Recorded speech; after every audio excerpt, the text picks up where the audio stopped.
Might be a surprise, but I get to test laptops for a living, which is incredible. My 12-year-old, almost 13, has watched laptops by the dozens show up at my front door while I test them at my dining room table. Play games, stress test it, edit videos, all that stuff. And usually, at least for the past few years, he hasn't given them a second glance. It is until now he's gotten more into video games, and he saw this one in particular show up, and he started paying attention to something that I'd honestly basically written off 10 minutes into testing. So I want to walk you through exactly what it did to flip a guy who returns everything into a dad placing an order for this the moment this one got boxed up. And I'm gonna tell you about the Lenovo Legion 5i, and there's a lot to talk about. But first, I wanna talk about giving you $500. Made this super simple. Leave me a comment down below. Tell me the first game that you would play on your Legion 5i. You can leave one comment per day for up to 10 days. Watch the video all the way through. Give this video a thumbs up, open to anyone in the world. Information you need though, way down below. So this beauty is the Lenovo Legion 5i. It's the 2026 model, obviously. And thank you to Lenovo and Intel who are sponsoring this video. They did that arrangement out up front. I'm gonna do this video backwards. I wanna start with what annoyed me because there's a real story and how sort of this thing went from laptop I was kind of picking apart to one that I wanna hand my kid. This is a 15-inch laptop, and you would probably say there's to have a beautiful giant keyboard and a spacious one to match. But somehow the layout still feels squeezed sort of top to bottom. I kept clipping the wrong row when I typed, landing a letter or sort of one line off from where I meant to go. To me, it got annoying really fast. And my hunch, and I've said this for a while, I don't like these on laptops. I don't want a number pad on a gaming laptop. And I think it probably forced all the other keys to be smaller. Personally, I'd rather they just ditch the number pad and just give the keys some more breathing room. And I get it, it is a nitpick, but I type a lot and I felt it the second that my hands hit the deck. Trackpad is the other issue. It's not centered under the keyboard, it is kind of shoved off to the left. And since I am right-handed, my thumb kept hitting bare metal. If you're a lefty, this might be your jam and love where it sits on the keyboard. It's one of those things that I never stopped noticing. So that's where I'm at just a few minutes into getting this thing set up. I was a little bit grumpy. I didn't sleep that well the night before, so I was gonna file this one under fine but slightly annoying. Then I loaded up some games and I started playing on it. And I started where I always start.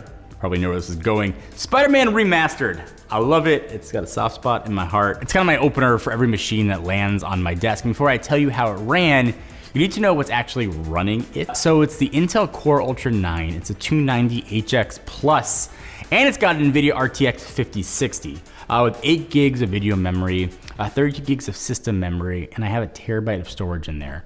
All of that is feeding a gorgeous, I think Lenovo makes some of the best monitors going on the laptops.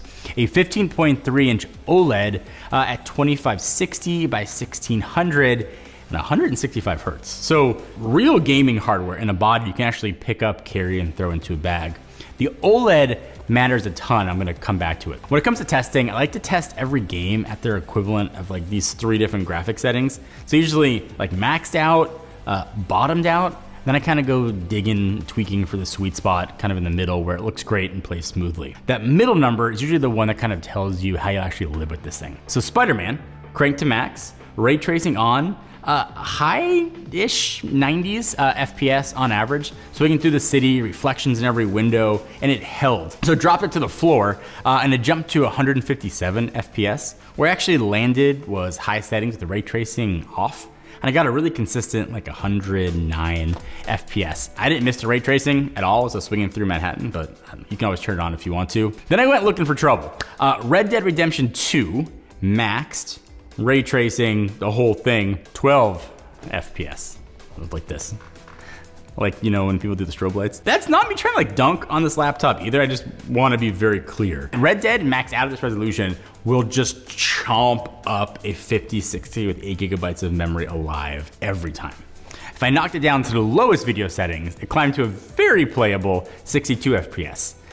Looks a little rougher, but absolutely playable. So the real answer on a game that demanding is that you live in the medium to low range and just make peace with the fact that the absolute max isn't sort of in this card's fight. Better to know that before you shell out, $70, $80 for a new game.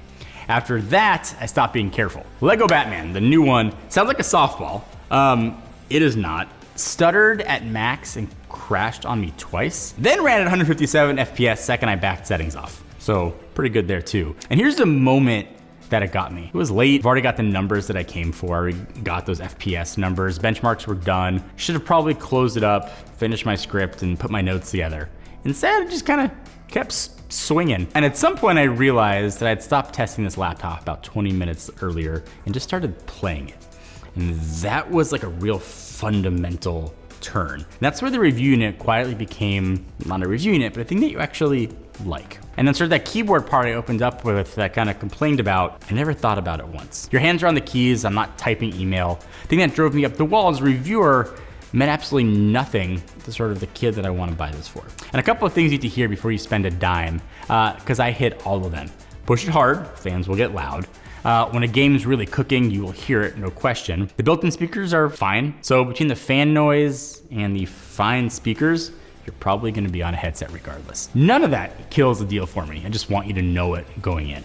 One thing that the OLED gave me that I didn't expect though, this isn't just a gaming machine. At 50/60 and color accurate screen, handled video editing and DaVinci Resolve no problem at all. And things for like color work or photo stuff, that OLED was like a genuinely joy to look at.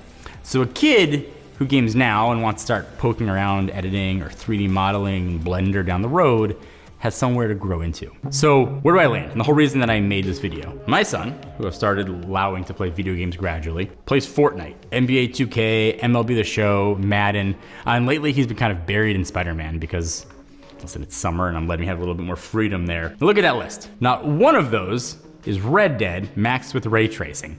Everything he plays runs beautifully on this thing at the settings he'll actually play on. And half of what he plays is online too, so the fact that they put a real Ethernet port on here, I think matters more for him than probably it would for me. But the actual reason for this one out of every machine that's come through here, it's forgiving. A 12-year-old is going to slam every setting to max on day one because more is obviously better, right? That's how kids tend to think.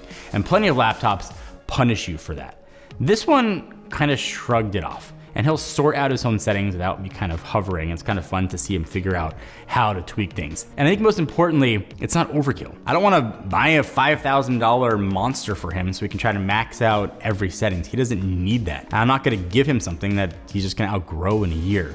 This sits perfectly in the middle, which is exactly where the front of first real gaming laptop begins. So the laptop that I was kind of cranky and grumbling over a keyboard, for him, it is the right call. It nails what he cares about today and leaves the door open for the rest. Somewhere in that late night Spider-Man session, it stopped being a review unit and just turned into a laptop that I wanted my kid to have and that I wanted to use. Pricing and full specs and how you can do all that stuff are in the description. But the review part, the part where I tell you if it's worth it, I'm spending my own money on one. That is the best endorsement that I can give a computer.